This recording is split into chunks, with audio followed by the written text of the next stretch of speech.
It's honestly one of the things I hate most about women. Honestly, we are each other's worst enemy. It's like we think that some other woman is like our competition. We don't think of them as a sister or somebody that has had to walk in the same shoes and has had to deal with some of the things that we all deal with because we're all women. You know, the one thing I'll say about men is that men tend to come together. Women, we are the worst ones to each other. We be tearing each other down in the worst ways. That is such a hard thing for me to accept and receive, which is why I started Power Up to begin with, because I wanted more women to come together and support each other just as aggressively as we tear each other down. It's sad to me.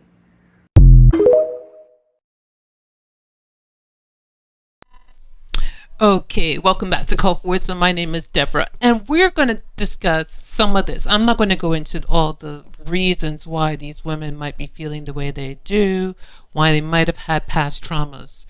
This is not about this. This is actually not a review about why Black women are stereotypically getting angry and why they say the things they say about each other, okay, or about us, right? Today we're talking about how to deal with the personality storms in life that may come along when you are in a polygynous relationship. The reason why I showed those other clips is because, my sisters, the reality is we're living in modern day. And the women, the general Western women, generally out there, we, especially my sisters who are Black, I'm Black too, I'm just going to put it right out there. We have lost a lot of our femininity. We have lost a lot of our class. We have lost a lot of our softness. We have been bitter because we have been grown up and raised by feminist women who are aggressive and mad and angry against men, taught that to their daughters, and now we're spewing it out. Also because we've been banged up in the dating culture, giving ourselves away for free, not knowing anything about Torah. All these reasons why we're right now in the state that we're in. I can go on and on and on about the reasons why. The fact is, there is a possibility. And you might say, well, very slim. Maybe not. Because some things are not really up to you, right? There is a possibility that you may encounter or be involved with a sister, maybe even a sister wife, who has a personality that clashes with yours. Maybe you're not on the same level, and hopefully you're not really, but maybe you have to deal with these kind of women in your life in an intimate way because you're sharing a husband. And that's what we're talking about in Call for Wisdom. If you notice, I'm always talking about polygyny, biblical marriage. That means one man with many wives, right? And in polygyny, it is polygamy, biblical polygamy. A man has the right, biblically, to take on more than one wife into his union and have individual covenantal relationships with them. The beauty of that is that your relationship with your man is very unique. And I love that part of it. So my mother just passed away. If you watched my last episode, my mother has many daughters. My unique mother-daughter relationship with my mom is so special. No other woman, no other sister could ever replace that bond. It's beautiful that we have such a unique connection. I know her in such a special way, and she knows me in a special way, and our combination of personalities formed our bond that nobody could reproduce, nobody could take it away, nobody could really copy it. So therefore, I'm not going to be jealous of her connection with others, because her connection with my other sisters or other brothers can never be reproduced, right? So that's unique. I say that because it's the same thing with your relationship with your husband. I'm talking to my sisters who are in polygynous relationships. We're kind of moving on in conversation here in Call for Wisdom. You who have a husband that you're sharing with another woman, don't be jealous, okay? Your connection with him is very, very much going to be unique. And you got to develop that. You got to see how it mixes. Let's pretend you are the apple juice and he is the sparkling water. He's mixing it together. Your combination is great. Apple juice, orange juice, whatever. It's unique. Every mixture, let's say he's sparkling water mixing it with the Coca-Cola, the sister over there, her mixture is going to be unique. Everything that he pours into and mixes it up is unique. So every bond, every connection is a unique connection. Now, in observing that I have a unique connection with my husband, I'm not going to be jealous of another sister. However, because we share a head and we are a part of a body, we do need to get along.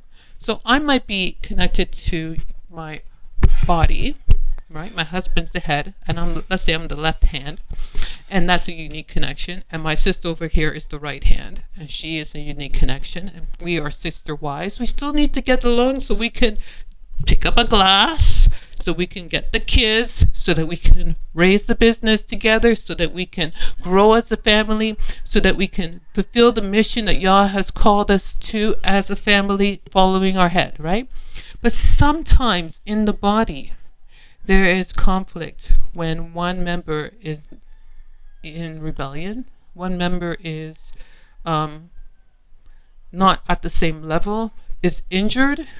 You know, let's say the right arm has a little bit of cancer that is caused by past bitterness and hurt that has traumatized her, and your husband has chosen to connect it. Not your business. And again, you're not in charge of the connection parts. You can give advice and you can even offer, but you're not in charge of the man's choices ultimately when he comes to his wives. He can choose. And if he chose this woman and you as the other sister here are not really getting along, that could be a problem. It could be a storm, I predict. Especially when we watch those other clips. Imagine having a sister wife like that. Yeah, there takes a lot of patience and a lot of seeking of the Ruach, a lot of prayer. Because we have to mature, my sisters. In these last days, the quality of women out there, including ourselves, are not where we should be, right? And I do predict that it's going to be a lot harder to get into polygynous relationships than my grandparents' days. When my aunts, my grandparents were different kind of women. They were more sacrificial, more loving, more gentle to each other, less masculine, less competitive, more forgiving. Right now, we seem to have been intoxicated by our own narcissism and reflections in the mirror, and we like to compare ourselves and fight. But this is not becoming of Yah-fearing women. So let's imagine you're here, and I'm not saying you're perfect, but in your mind you think that you're a little bit past the pettiness. And then there's a woman that your husband is connected to that is causing a storm, you think. And that storm could be she's clashing with your husband, or she is clashing with the children, or she's jealous of you, although you know you have a unique connection and she shouldn't be jealous, but she is jealous of you, possibly because you have kids and she couldn't have kids, right? Possibly like Sarah and Hagar. You know, that was really it. Sarah and Hagar were not jealous of Abraham. Sarah was actually not jealous of Hagar either. She was the mistress over Hagar. This is the story of Abraham in the Bible, in the Torah, if you're not aware of it. Abraham, the father of the faith, had a wife named Sarah, and Sarah had a maid servant named Hagar. She gave her to her husband because she was barren to have a son, and indeed she did. And when the maidservant had a son, she became jealous. Not jealous. She became cocky. Got to her head that she thought she was better than Sarah, and that kind of attitude, that kind of snobbiness, although she was also younger, so out of disrespectful behavior, she provoked Sarah to the point where Sarah couldn't live with her anymore. She really needed to get rid of her, and the story goes that she was put out. Hagar was put out. But the whole point is that she did get back in. Yah, the angel of God, told her to go back. That's Yeshua in the past, and she came back. But the point is that there was a storm, and this storm could be your relationship with your sister. And the ultimate goal is to be brought back because you all want to function. So the question is, how do I endure storms? Storms, in my definition, are things that are out of your control, right? You cannot control another person's personality. You can't control the way that they deal with things. You can't control their reaction to things. You can only observe, but you can't control. You can give advice, like I'm giving you advice, but you cannot control them. And so when I see the weather coming, and right now I have hurricane season in the Caribbean, I would prefer no hurricanes pass by. There is, however, a storm season. And actually, as I'm speaking, a stormy weather is going to pass by this weekend. I can't control it. However, there is a way of which I can deal with it. And let's talk about that. So I'm going to read Mark. Pull up the Torah, B-I-B-L-E, and let's just read that, okay? So if you want to follow along with the notes, I kind of wrote about it in my community post on Call for Wisdom. You can look at the last one. It has a picture of a man, the same thumbnail that I'm going to use for this. A man and a woman sleeping on the boat. But okay, let's pull up Mark chapter 5. I'm going to read the story about Jesus, Yeshua, and his disciples, and maybe we can learn about how to handle storms in our lives. Stormy relationships, okay? Relationships, okay. This is not really pertaining to relationships, but we'll pull it in. So Mark chapter 5. They came to the other side of the sea, into the country of the Gerasenes. When he got out of the boat, immediately a man from the tombs with the unclean spirit met him. Actually, this is not what I want to read. Okay, we're going to go, forgive me. Mark chapter 4, verses 35. 4 verses 35. On that day, when evening came, Yeshua said to them, "Let us go over to the other side." He's talking about the other side of the sea. They're finished a hard day's work. Verse 36. Leaving the crowd, they took him along with them in the boat, just as he was, and at the end other boats were with him. And there arose a fierce gale of wind, and waves were breaking over the boat, so much that the boat was already filling up. So the disciples were finished work, Yeshua was as well, and they were going to cross over to the other sea, the other side of the sea. There were boats, and the one that Yeshua was on as well. The sea got so rough that it was filling up the boat with water, right? Verse 37, and there arose a fierce gale of wind, and the waves were breaking over the boat, so much that the boat was already filling up. And Yeshua himself was in the stern, asleep on the cushion. And they woke him and said to him, "Teacher, do you not care that we are perishing?" And he got up and rebuked the wind and said to the sea, "Hush, be still." And the wind died, and it became perfectly calm. And he said to them, "Why are you afraid? Do you still have no faith?" And they became very much afraid and said to one another, "Who then is this that even the wind and the sea obey him?" Now this is a really short story, and I find it really interesting. I like it because Yeshua's there, sleeping during the middle of the storm. Disciples are on board, seeing the water coming onto the small boat. And they cannot control the storm. They cannot control anything that's going around in the environment. Yeshua, Jesus, is sleeping. He is on the boat, sleeping. And he says in verse 38, Jesus himself sat in the stern, asleep on the cushion, and he woke up because they woke him up. And they said to you, "Don't you care? Don't you care that we are dying?" I say this because sometimes in the middle of our emotional storms, our life storms, my mother died, maybe you lost your job, maybe your kids are sick, maybe you have family members who are suffering from cancer. I find when it comes to women, the storms of our lives are normally harsher when they have relationship issues attached to them. Like if you're going through a hard time in your relationship with your man, your husband, or sister wife. Those are even harder than sickness. It can really be hard. And when you're going through that, you're looking at your relationship with the Most High and with Jesus, and you're saying, doesn't he care? Like, doesn't he really care? Like, why am I in this mess? Can't he see the storm overtaking me? I don't know what to do. Does he not care? And you can say that to your husband as well. You know, he's sleeping there on the bed. He's so cool. Can't he see that I'm fighting with my...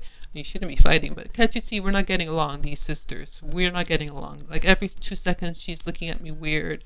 She has a sneer. She bites me. She's gossiping against me. She's backstabbing me.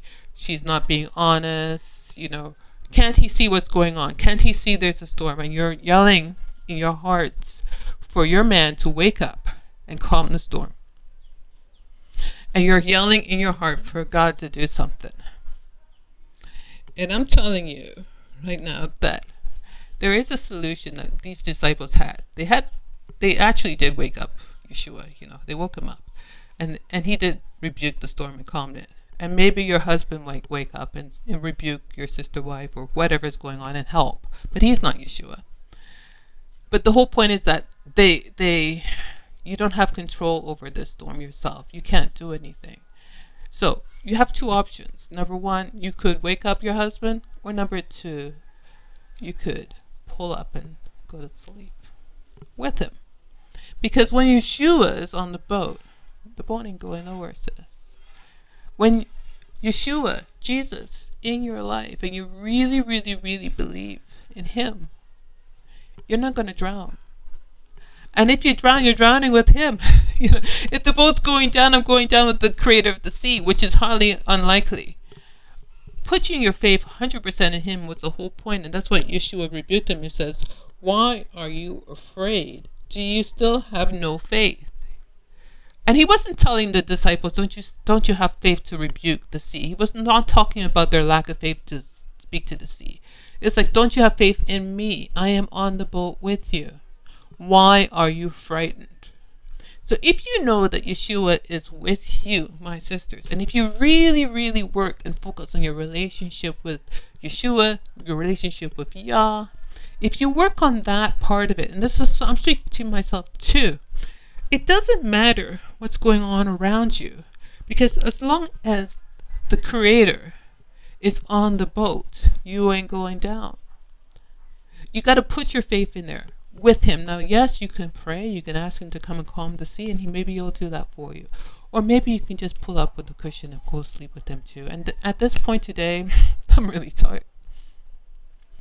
I've gone through a lot. My mom just died. I have a lot going on, and sometimes, you know, it just feels like overwhelming. And I just want to take a nap. And I want to take a nap knowing fully well that I have focused on my relationship with the Most High, with Yeshua, with Jesus, and ask his forgiveness, and read my Bible, and try to follow all the laws of Torah. And I know that I'm working in perfection with that in mind. And at the end of the day, I asked him to calm the storm, and whether he calms it or not, I'm going to go to sleep with him. And what I mean by that is I'm going to forget about it. I'm going to chill. I'm going to sleep. I'm going to pretend like I'm a baby, and babies don't care, right? As long as they're with their mother, that's all that matters. As long as I can see my relationship with Yah and Yeshua is good, I'm going to sleep. I'm going to take a nap. And that might sound like really opposites. Like, oh, I'm so disappointed. I came to call for wisdom. I want to hear how to solve and fix this woman over there, or fix this man over there, fix this relationship storm, or fix this problem. No. It's not like that when you're following the faith. It's about trusting Yah. Focus on your relationship. Seek first the kingdom of God. Focus on your relationship with the Most High, with Yeshua. Yes, ask him to calm the storm, but know that no matter what he does, you're with him and you're not going to perish. And even if you did, you're doing it with him on the boat, right? Because when Yeshua was going to the cross, and he tells us to pick up our cross and follow him, he was going to die. And he did at Gethsemane pray. He did ask the Most High, his Father, to, if it was possible, let the cup pass. And sometimes we ask that. We say, Lord, if it's possible, if this storm can pass by and I don't really have to suffer, I would prefer that, you know. Yeshua, he did pray, but Yah didn't answer because it was not in his will to answer. He had to pick up the cross and he had to die. It's the same thing.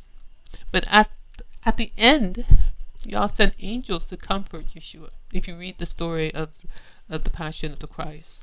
Before his death, when he prayed in Gethsemane, he was in agony. There was a storm. He knew what he was going to face, but Most High sent angels to comfort him. And I'm asking you right now, let's just rest. Let's let the angels, that whoever y'all are sending our way, to give us comfort. And in my life right now, I've got a lot of people I think the Most High is sent to comfort me, and it's been wonderful. And I just want to rest in that. And I'm encouraging you to do the same. Focus on your relationship. Chill. Rest. Yes, ask if you must, but don't wake up the Savior in panic saying, I'm afraid. Stop being afraid, right? And trust that He will calm the storm. He will deal with it. Not your business.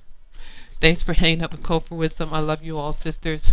All the best, and we'll continue these topics about polygyny next time. And if you like it, leave a like. Just, leave a comment. If you don't like it, leave a comment too. Take care. Blessings.